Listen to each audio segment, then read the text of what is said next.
All in Sports Network. We love sports. It is Tuesday, January 14th. I'm Tanner Carlson. That's Jake Jimerson. This is your daily fix for all things Texas Longhorns right here on All in Horns, brought to you by Rogue Sports Network. And we've got a good episode for the people coming up. And we're going to be talking some Texas basketball, men's and women's side of things, starting to heat up as we get into conference play. And then we will give our closing thoughts on football season as the year has come to a close. But that doesn't mean the news stops, because players now declaring for the draft, what that means for the Texas program, and just a discussion as to some players that are maybe up in the air, some players, former players that are transferring and finding new schools as the offseason is fully underway for the Texas Longhorns.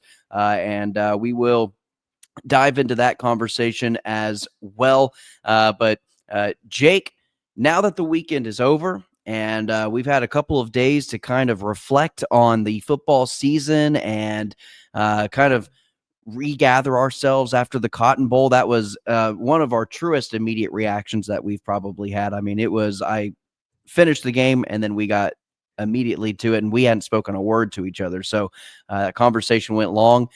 Please go view that video. Upward to 500 views now. And so we would appreciate more and more interaction, and let us know how the season went in your eyes. And we had a couple of good comments of people saying, hey, look, it was a successful season. Appreciated listening to you guys, learned a lot from you guys. Well, we thank you, and we want you to keep listening, because the podcast isn't over yet. Just because football season's over does not mean Jake and I are over talking Texas sports. We've also got baseball news as well. We'll dive in very slightly as we begin baseball season coming up mid-February. We're about exactly a month away from when baseball opens up their opening game. So, Jake, how are you feeling, and what are the vibes over there? Yeah, vibes are still down. Yeah, they are. Haven't recovered, the mix of kind of that we were talking about, of sadness but thankfulness to all the players and the coaching staff for all the work they put in to make a season that was worth watching. But the basketball teams didn't really help us over the weekend as well. Not at all. But I'm looking forward to kind of seeing this next chapter of our first year doing this podcast. And we'll still have football news to talk about, I'm sure. Spring football will come around. We'll be talking football then. And so with the season going so long for football as well, it really especially for college, shortens that off season, because you'll have a spring portal, you'll have spring football, and then you'll have an off season where there's no sports going on, where football's up next. And with the men's basketball team not looking like there's going to be much fun to talk about there.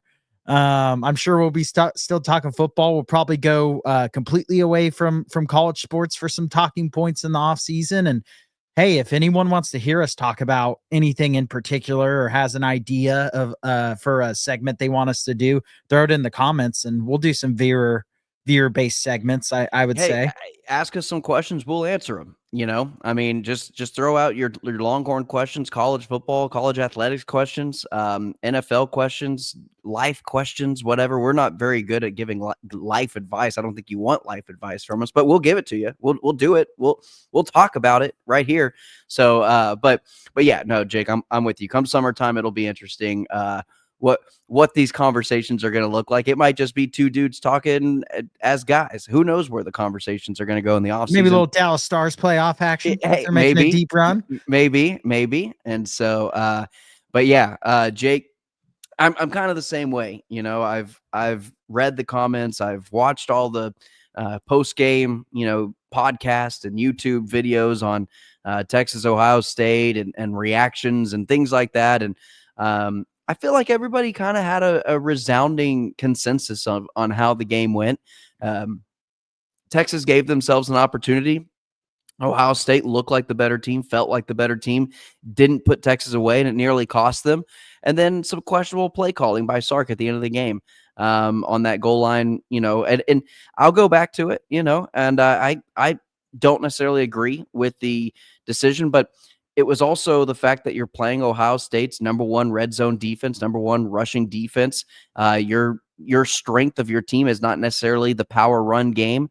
But I don't know, maybe try it more than just one time with Jarrett Gibson, and so but going through it, it's Ohio State, Notre Dame. I think we're going to actually talk about that a little bit more on tomorrow's episode. We'll kind of start getting in the national championship game and our thoughts on it and whatnot. NFL playoffs are actually also, in full swing. And so as we're recording this, the Rams are demoralizing the Vikings as we currently sit. But we'll dive more into that again in tomorrow's episode once we get a full picture of the divisional round and wrap up Super Wild Card weekend. So, Jake, talking about Texas basketball moving. Unless there's anything else you want to talk about, just the Ohio State, game or closing out the football season at all. I mean, other than talking about specific players who are going to come back, I think we'll get into declaring the draft. I mean, I think we've had a lot of reflection on our almost hour long. I didn't realize it was that long because we were recording so late for us. Yes, it was about a 55-minute long video that you guys can go check out. Yeah, but I think we put a lot of our thought, and honestly, listening back to that, a lot of our thoughts are still kind of what ring true to me. I felt I had a little more time to recover than you did after the game, and so I felt like I was able to give pretty fair level view. I'll be honest, I've only watched highlights. I haven't rewatched the full game. I haven't brought myself to do that, but it was just yeah, I just still feel sad. The weirdest thing to me going back and watch it, though, is just seeing the Texas team start so slow and then play really good, into the second quarter, but then a really good just full third quarter. Yeah. Complete opposite of how the season didn't really play a bad fourth quarter. No. I mean, it looks bad on the box score, so it is bad. But as far as like the play on the field, it's pretty equal. And I mean, the box score as a whole was pretty equal. Ohio State just made a couple more plays, and Ohio State was one of 3 teams that was ranked above Texas. This was one takeaway I actually had that I didn't even write down, but I just remembered. There was only 3 teams ranked ahead of Texas in talent rankings, and that was Alabama, Georgia, Ohio State. Texas lost to Georgia twice, Ohio State once. Yep. And did not play Bama. Bama was not in the playoff. Texas did beat the number 5, the number 8, the number 10, the number 12, and the number 18 or something like that. They beat 5 of the top 20 teams in talent. Clemson was the number 5 team in talent composite. Again, that doesn't mean everything, but I just like to look at it because it gives you an idea of the caliber of just raw talent that's on a roster. But also to give you the flip side, Florida State, I think, was 12 or 13. And Oklahoma was 8, which were 2 very bad football teams this year. Again, just because you have the best talent, I've told people this year after year after year, the best talent does not make the best team. The most talented players on one roster does not make the best team on a single roster.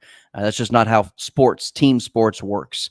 There's something about chemistry. There's something about camaraderie. There's something about playing for the guy next to you and not playing for the name on the back of the jersey, but playing for the name on the front of the jersey. There's this extra thing. And coaching, it comes down to a lot of coaching as well. Don't get me wrong. But there's a lot of this cultural build that I think Texas is in a perfectly fine spot. People keep asking, or the whole Texas back thing for whatever reason is still online, and it's so annoying because it's like it depends on what you determine. What do you define as is Texas back? What do you define? A national championship? No, Texas is not back if it's a national championship. Is Texas relevant in terms of competing for a national championship on a yearly basis, year in, year out, and putting in talent into the NFL and being a relevant program again? Yes, Texas is fully back, and they've been back.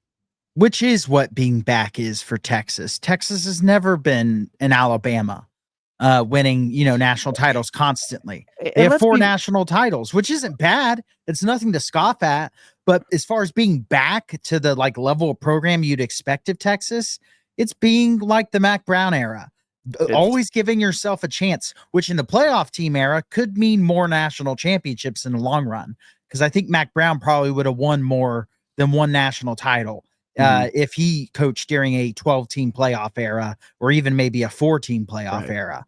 We know And for so a to fact me, Texas it's would have been in a 14 playoff era with the what was it, 2007, nine, 9, the 2009, the 2009 year. 2004 team probably would have needed a 12 team. I'd have to go back and look at that. But I know a 4-team Texas for sure would have been in the 2009 14 playoff if there was a 14 Yeah. playoff. Yeah. And so like to me, Texas is bad. Like this is what I want. Texas having a chance every year, because I believe if you have a chance every year, you're going to get there sooner or later. Sometimes it just takes a little while, like we talked about with, I mean, it's taken Ryan Day a while. But if you have the talent and you have the culture, the championships will come. It just takes time. I think Texas has those two things. Now it's just taking our lumps while we wait to get that national title. Yep. Because I think everything else is in place. It's just a matter of time and just getting that right team that all things hit at the right time. You know, we knew this team had cylinders that would misfire, and that ended up being their undoing at the end of it. Sooner or later, there's going to be a team where all cylinders are firing just right at the right time, just like Ohio State this year. Yeah. You had some misfires during the regular season. Now it's a well-run engine come this playoffs, and everything's hitting at the right time. That's going to happen for Texas. Yeah. And it's going to happen, I think, sooner rather than later. All right, Jake, Texas basketball not hitting on all cylinders. Things are looking bleak and very just blah in the college basketball world for the University of Texas, for the men's team. The women's team, they had a rough outing against South Carolina. We'll jump into that in a little bit, but let's talk about the gritty losses, the hard-fought gritty losses for Rodney Terry. Can I get more football takes? Yeah. Yeah. Well, sorry, Jake. It's basketball season. We've got to dive into it. It's not fun for us, but we're going to shoot you straight, ladies and gentlemen. We're not going to sugarcoat it. We're not going to wear rose-colored glasses. That's not how we do. Jake and I are very honest about our Longhorn takes because it's something that we truly care about whenever it comes to Texas athletics as a whole and really anything. I think if it's something that you care about, you can't just be like, oh, yeah, no, they're a national championship contender. That's their year, and it's always next year. No. Be true with yourself as a fan. Let the coaching staff, let the players, let management, let the general managers of the world know that the product that they're putting out on display is unacceptable as a product to watch for the fans that are diehard fans like Jake and I. And so, this Longhorn basketball team is just not it. It's been a rough start to SEC play. No, just a couple caveats to your thing. If you want to be that fan, but don't say that someone who, like I saw some Texas fans saying, if you're picking Ohio State, that means you're not a Texas fan. You shouldn't celebrate if they win. It's like, no, if you're just giving your honest, unbiased thought, it might not always be picking your team to win. But at the same time, if you want to be the sunshine pumper, that's fine. Just don't look down on people who are being realistic. And then also be boisterous to management and all the things you said when it's warranted. Losing in the semifinal does not mean calling for your head coach's job. That has brought you back from the ashes. Yeah, so no, just those two caveats. Now, this basketball team sucks. Yeah, this basketball team's really bad. I don't care about tough, gritty losses because first off, the Auburn game was not a tough, gritty loss. They were getting demolished in that game. Most of the game until the final 7 minutes. I don't think not playing basketball for the first 33 minutes is good or tough or gritty basketball. I think Auburn let their foot off the gas, and then you hit some shots and you made it look closer. Texas was never going to win that game. This Tennessee game, this was their chance. This was probably the best game they've played this season. This was their chance to maybe right the ship. And then what happened? They went on multiple scoring slumps to end the second half. When it mattered the most in a game that was back and forth and very close the whole time, Texas just went through scoring droughts. They didn't run an offense once again. They didn't shoot the ball well from three-pointers. I mean, they had 5 turnovers to Tennessee's 15 and lost this game. They were, again, just completely out-hustled and rebounded. Part of that being because they do lack big men, but part of that just being effort. Jake, rebounding is, in my opinion, it's 80% effort and 20% size and skill. I mean, you just need to. You can put yourself in a better position than your opposition to get those rebounds and to control the boards. And for me, Jake, it's having Arthur Kaluma have a career game against Auburn and it mean absolutely nothing because nobody else scores around him, because you just play a single high ISO basketball. Whoever has the hot hand, that's who gets the shot. It's not a team offense by any means. It's Trey Johnson against Tennessee. Again, leading scorer for the 10th time this season, or however many times he's led the team in scoring.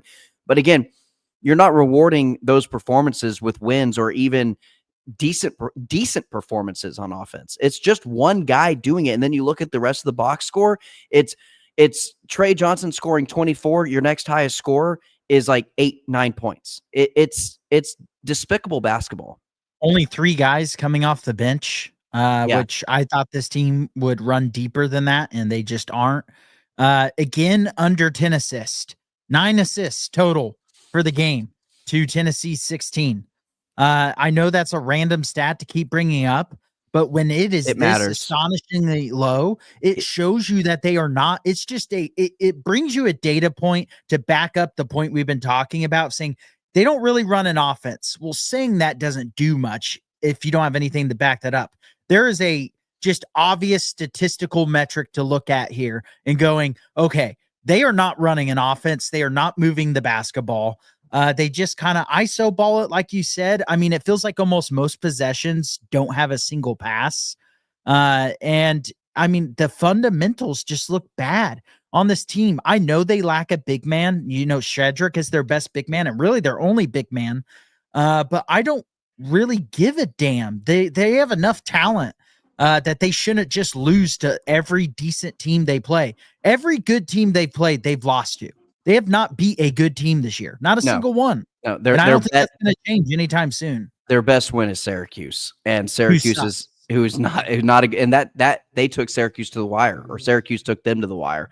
However you want to say Syracuse, just for reference, is 8-8 with blowout losses to Florida State, Wake Forest, Maryland, Tennessee. They lost a close one to Tech. And yeah, so that's big. Yeah, they've lost to some bad basketball teams in blowout fashions. And their best win is probably, I don't even know. I don't even know which one of these teams they beat is any good. Probably Boston College. So yeah, Syracuse is not even a tournament team, and that's Texas's best win. And it was a close game that Texas had to they took a big lead and then they lost it all. And then they kind of had to fight back to win that game. I think by 4 points. So yeah, this team has not looked good all season. The win-loss column is completely just not representative of the actual play. Well, the conference record is. The conference record is, but when you play Northwestern State, New Orleans, Pine Bluff, New Mexico State, Delaware State, St. Joseph's, which was probably their best win, is actually probably St. Joseph's. Mississippi Valley State, who's the worst team in college basketball. Chicago State, Houston Christian. Yeah. I don't want to watch this team play basketball anymore, but I'm going to force myself to, just because we do this podcast. That's basically where I'm at. For the podcast, and Jake, I want Rodney Terry to be gone, just to be very clear. Yeah, that will be our take. That'll be our consistent take for the remainder of the season. And our next conference game, Jake goes to Oklahoma, who has also lost their first 3 SEC basketball games to start the season off. And so Texas will play Oklahoma in Norman coming up. And so, yeah, it's sad days because it's not even watchable basketball, in my opinion, because watchable basketball would require there to be some sort of team chemistry, ball movement, team camaraderie, some sort of like gamesmanship and strategy. And there's nothing from the sideline. It's almost like Rodney Terry grabbed 8 guys, went to the YMCA and said, we'll just play a couple pickup games, because they play pickup basketball. That's what it looks like out there on the court. Is like they just went to your local rec and is just playing, winner's got next game. That's what it looks like they're playing, is just ISO basketball, who can kind of show off the most. And whenever it looks bad, it looks really bad and uncoordinated. And there's really nothing good to say about this Texas basketball team as of right now. We will kind of go into tomorrow's game on Wednesday night against Oklahoma. We'll kind of preview that game slightly. We won't spend too much time on it in tomorrow's episode. But Jake, I did want to talk about the women's basketball game. They took on South Carolina, the number 1 team in the country, and it was an abysmal performance for the Lady Longhorns. I think that they kind of maybe had a bit of a wake-up call. I think it was a bad game for Texas, probably just a run-of-the-mill regular game played by South Carolina. I know Texas can play up to a higher standard, but I also think your opponent and who you're facing, it does cause a poor performance to happen as well, and that's what South Carolina did. Yeah, I also think not quite to this level. Right. Like I actually did if they played in the tournament, I do think Texas would put up a better performance. I would hope so. Yeah, or if they play again in this season, which I'll look up, I think they'll be able to play a closer game. I mean, Texas kind of was dominating the boards early in this game. South Carolina ended up edging them out 42-40 on the boards, but Texas had 28 more shots than South Carolina and made 4 less shots than South Carolina made. They do play February 9th, by the way. Okay. So they play in a couple of weeks in Austin. Yeah, and I would be willing to wager that game will be better and closer because Texas, I mean, they forced South Carolina into 22 turnovers, and there were good things about this. I think South Carolina was shooting like 77% from the field at halftime, and Texas was shooting around 20%. So if anything, it only being a 17-point loss is not the worst thing with how bad Texas shot. Because just running down the final numbers, Texas shot 27.8% from the field, 20% from 3-point. South Carolina shot 51% from the field, 42.9% from 3-point. The shooting was a big discrepancy, and Madison Booker, I can promise you she'll be looking to get revenge in that next matchup because she probably had probably one of the worst games she's ever had at any level. She had 7 points on 3 of 19 shooting, which is just very unlike her. The mid-range game wasn't going, and she was kind of missing shots up short. Looked a little bit like Angel Reese in the WNBA, but there wasn't a whole lot going on for Texas in that game. And now you might look at it and say, "Oh, a 17-point loss, like that's bad," but it's not as bad as you guys are making it look. It was much uglier earlier on. Texas actually took it down to a 17-point game by winning the fourth quarter. But yeah, I mean, Rory Harmon, she played 27 minutes. She was 4 of 11. She had 9 points. She had one player in double digits for Texas. That was Kayla Oldacre, and that was, she was 5 of 11. She did have a double-double. 16 rebounds is a nice stat. But when one of your bench players is your leading scorer on a very talented starting 5 for Texas against the best team in the country and has been the best team in the country for the last couple of years, that's not going to get it done. No. And South Carolina is number 2 right now. They do have 1 loss on the season at UCLA earlier on, but still, I think most people would probably name them the favorite to win it all. But it'll be interesting when these teams rematch. I really expect the Lady Longhorns to put on a better performance and make it a much closer game. I think they can play with this team. You got to shoot the basketball better. And that I will say that is the big weakness of this women's basketball team. From what I have watched, they do not appear to have just, some lethal shooters. They do kind of miss that. It's the opposite of the men's team where they run an offense, they play good team ball, they have inside threats, but they're really missing some perimeter shooters, which I think is going to be something they're going to need to fix in the future to take that next step for them, which at this point is winning a national title. They've been to a Final Four with Vic Schaefer. Right. They've been to the Elite Eight. They've been in the Final Four. Winning a national title is the next step, but you're going to have to beat teams like a Notre Dame. You're going to have to beat teams like a South Carolina to get to the top of that mountain, to the top of the mountaintop there, and to achieve that goal, which again, we've mentioned it. This team is talented enough to do that. They're 16-1. They had a tough matchup against South Carolina, but you're kind of owed or not owed. you're due for a bad game, or it's okay to have a bad game. You can lay an egg in college basketball. The schedule allows you to do that. You play most of your conference opponents twice.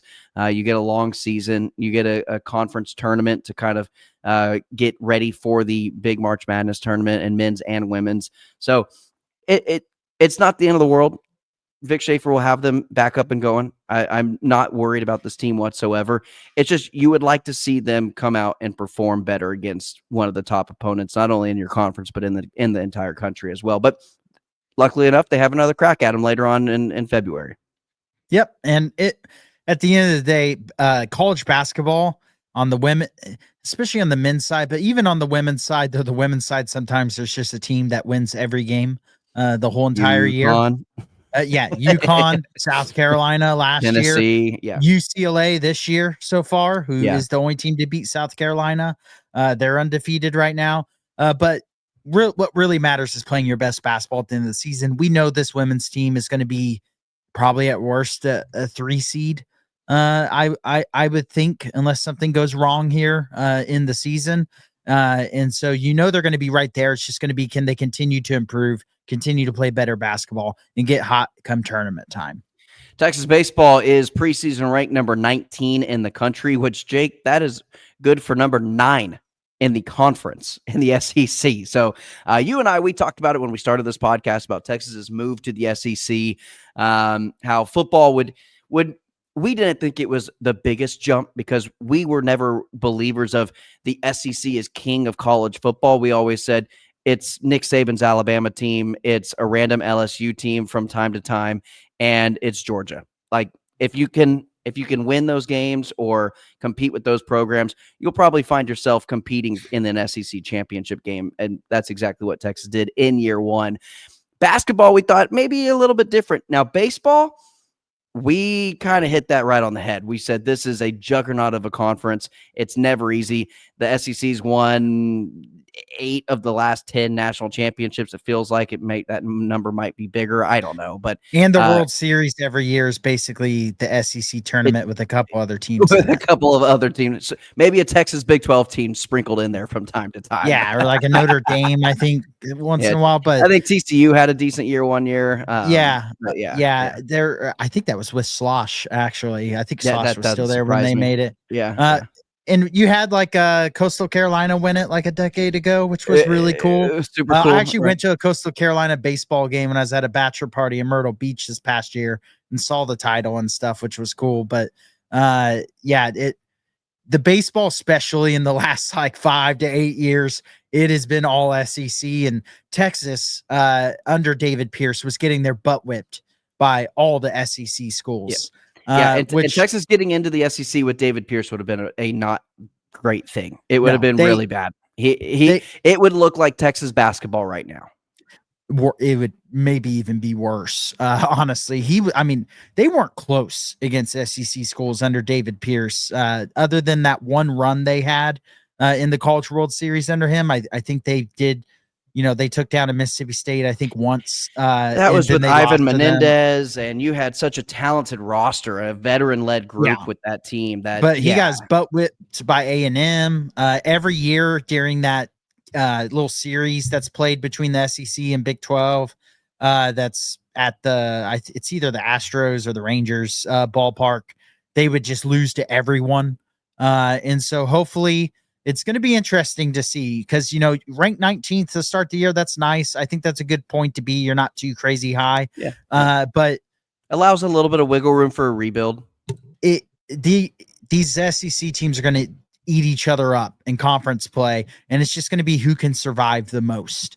And so it's going to be really interesting to see how the baseball program looks this year because I know they have a lot of talent. I know there's some people who know a lot more than we do about baseball. And I think we're both going to have to learn a lot more about baseball this year and about just kind of what, the roster talent looks like, recruiting looks like, how that works. I know some, but I can definitely learn more. It'll be very interesting to see how this team starts the year, how they improve throughout the year, and can they survive what is truly an SEC gauntlet. Yeah, it is the truest definition of one. So the basketball is this year too. Yeah, But we underrated basketball going into the season very badly, and also the SEC, this is the best they've been. This is the first time where national media is not talking about the Big 12 being the best basketball conference right, and it's in the first year years. Texas. It's the first year Texas happens to be in it, which coincidentally enough. So But maybe the football was a little more down than normal. So I guess it yeah, all balances out.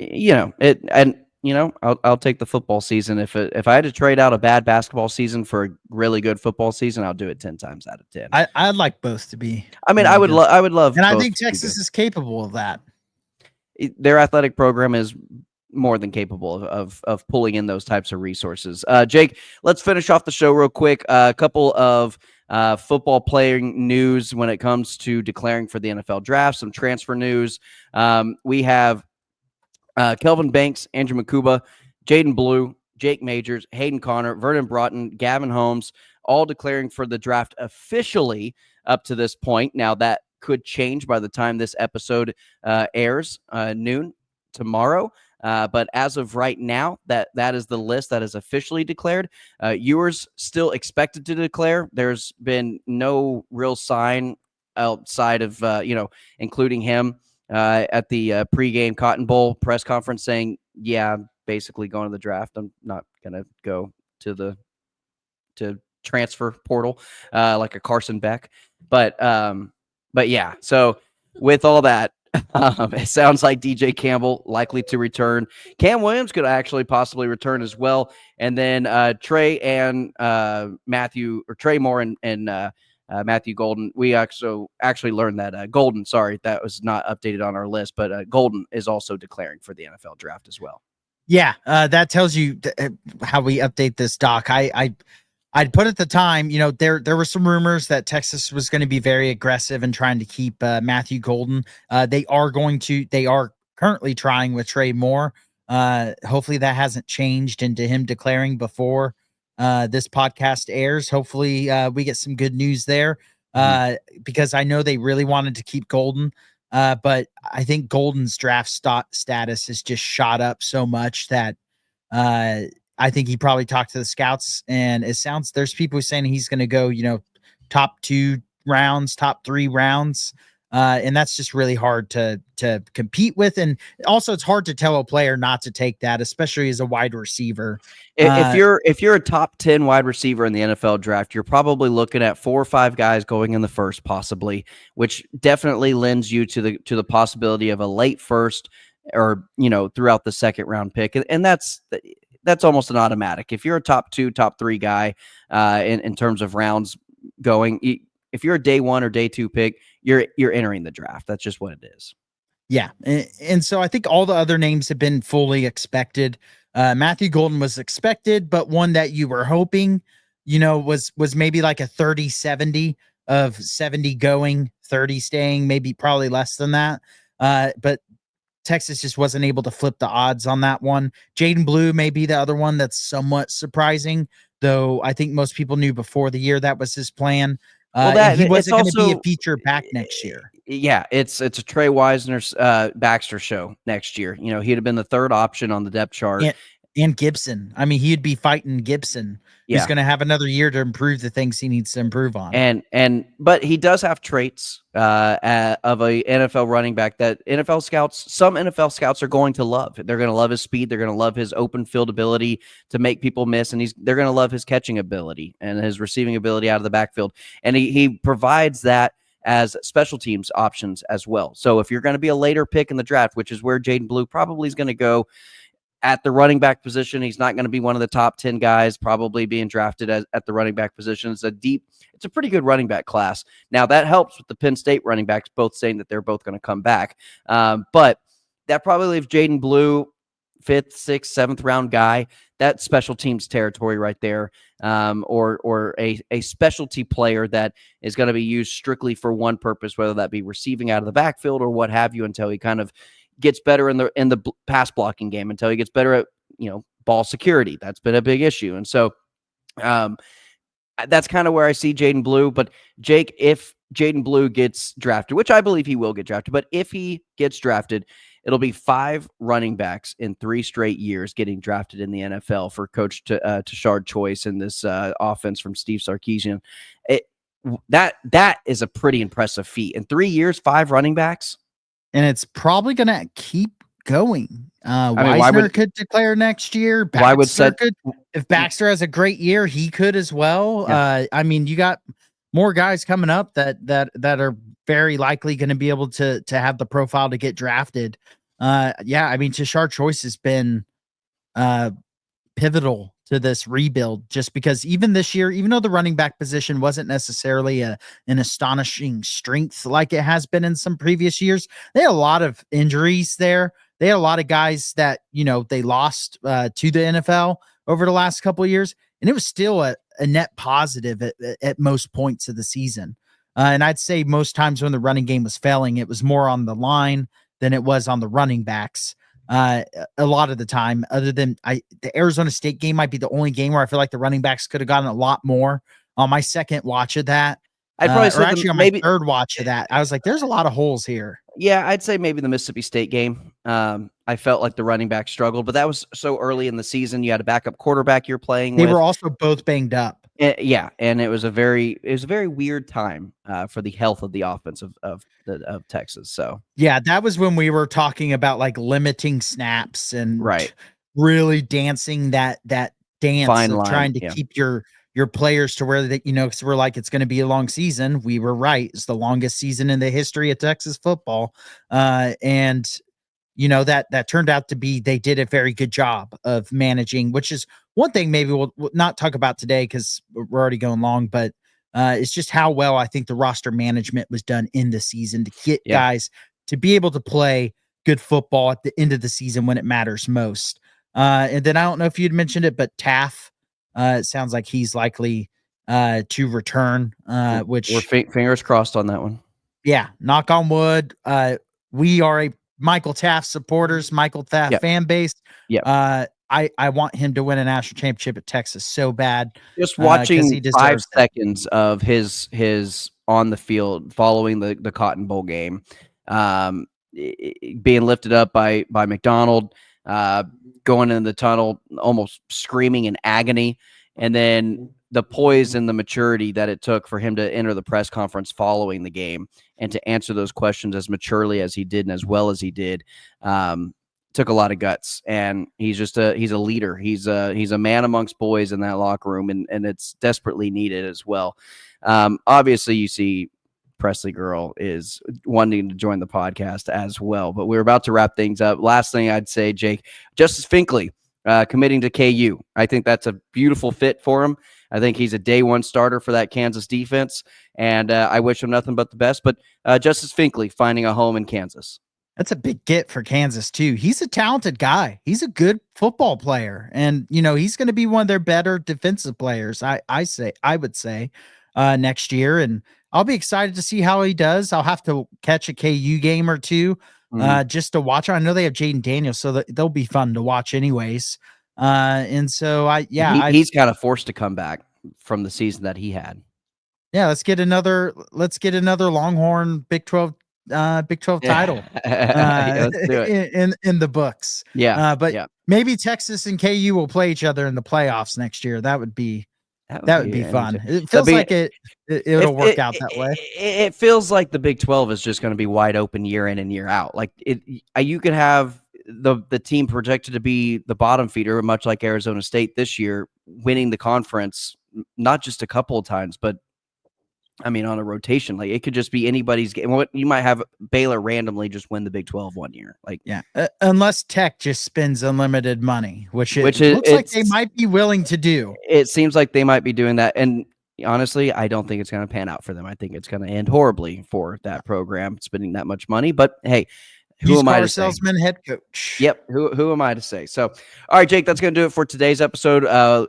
We will continue the conversation tomorrow. These episodes drop Tuesday through Saturday, and at noon, we don't have an immediate reaction to give, and so we will just record these episodes, drop them at noon, Tuesday through Saturday, unless there is a big basketball game, which there won't be unless it's a women's game, and then maybe we might get some reactions of baseball from time to time. We'll see where that program is and how that season progresses. I know they played Texas Tech early on in the season, and so that might be a fun one to kind of spotlight just where that program is early in the season and kind of get an early feel for where they're at. But anyway, that's getting down into February. But as of right now, like, share, subscribe, keep supporting the channel. We'll keep supporting you guys and keep supporting the Texas Longhorns.